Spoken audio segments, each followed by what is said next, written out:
امام شافعی رحمۃ اللہ علیہ سے لوگوں نے پوچھا حضرت اللہ کے وجود کی دلیل کیا ہے؟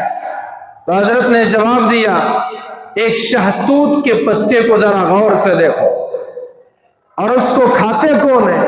کیڑا بھی اسے کھاتا ہے، شہد کی مکھی بھی اس کا رس چوستی ہے،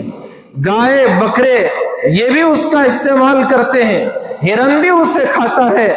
وہی پتا کیڑا کھائے اس سے اللہ ریشم نکالے، وہی پتا شہد کی مکھی اس سے رس لے شہد نکالے، گائے بکری